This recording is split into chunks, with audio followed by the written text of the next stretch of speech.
Les nombres entiers et rationnels en classe de troisième. Abordons aujourd'hui juste un petit peu de vocabulaire. Alors déjà, qu'est-ce qu'on appelle les nombres entiers? C'est les nombres sur lesquels vous avez travaillé dès le début de votre enfance. Ce sont des nombres qui peuvent donc s'écrire sans virgule. Exemple de nombres entiers, bien évidemment. Allez, oui, 5, en effet. Vous en avez d'autres? Oui, effectivement, la liste est très longue. On a vu après qu'on pouvait avoir des nombres entiers positifs, notamment on a abordé ça en sixième, et des nombres entiers qui sont aussi négatifs. On ne peut pas y en trouver d'autres écrits autrement? Oui.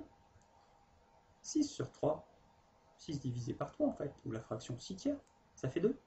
C'est aussi un nombre entier, mais c'est vrai qu'il est écrit différemment. Allez, plus compliqué.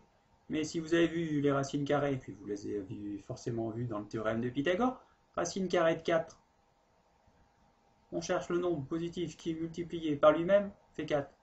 Oui, ça fait 2. Donc racine carrée de 4 peut être considéré aussi comme un nombre entier. Ensuite, on a compliqué un petit peu dans vos études. On a fait et on a utilisé ce qu'on appelle les nombres décimaux. Les nombres décimaux, ce sont donc des nombres qu'on peut écrire avec une virgule, mais attention, ce n'est pas tout, en général c'est là que vous vous trompez. Il ne faut pas seulement une virgule, il faut après la virgule un nombre fini de chiffres après cette virgule. Exemple, allez, 6,7.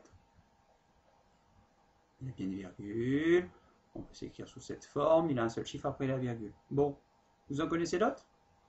Oui, la liste est longue hein, si vous me proposez des nombres à virgule. Autre proposition, 3 demi.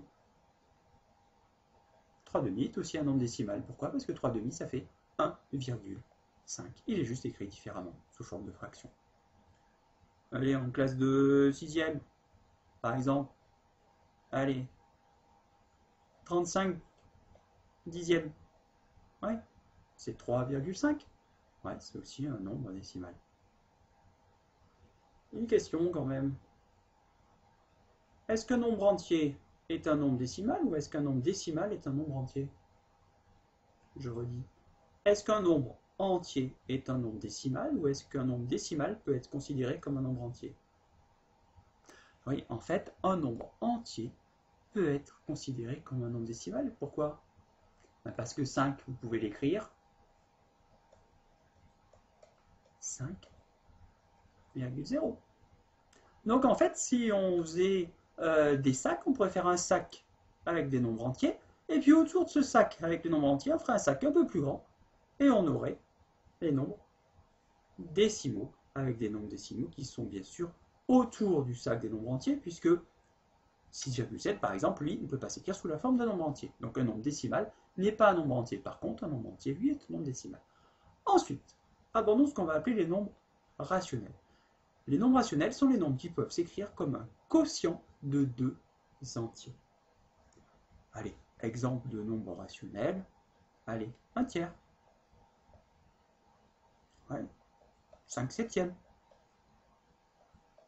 Voilà, ça, ce sont des nombres rationnels. On peut les écrire sous la forme d'un quotient de deux entiers, c'est-à-dire d'une fraction en fait. 35 sur 10 tout à l'heure, on peut aussi le considérer comme un nombre rationnel, 3 sur 2 aussi. Donc en fait, si je vous ai dit tout à l'heure, là, notre sac avec les entiers, ensuite, on a vu que on pouvait créer ici un autre sac plus gros avec les nombres décimaux, les entiers étant à l'intérieur des décimaux, les rationnels alors. Est-ce qu'un nombre décimal, quel qu'il soit, peut s'écrire sous la forme d'un nombre rationnel? Prenez un nombre décimal au hasard. Allez, si on prend un nombre décimal au hasard, 2,38. Est-ce que ce nombre décimal, on peut l'écrire sous la forme d'un nombre rationnel? Eh oui, c'est votre programme de la classe de 6e. 2,38, c'est quoi? 238 centièmes. Tout nombre décimal peut donc s'écrire sous la forme d'un nombre rationnel, c'est-à-dire d'une fraction. Par contre, un nombre rationnel n'est pas forcément un nombre décimal.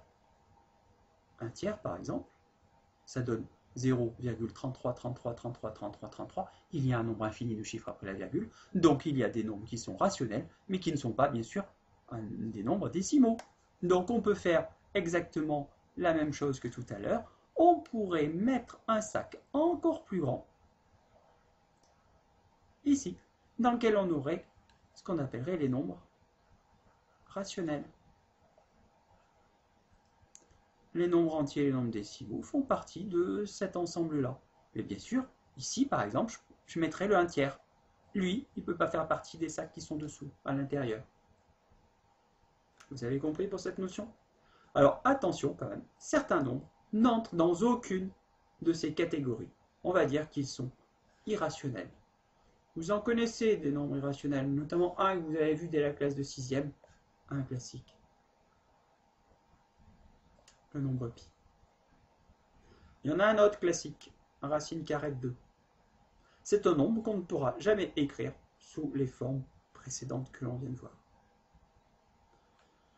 Si vous faites des études scientifiques, vous verrez plus tard, pour certains d'entre vous peut-être, qu'il existe des nombres comme on va appeler des nombres complexes. Mais ça, c'est une toute autre histoire pour bien plus tard.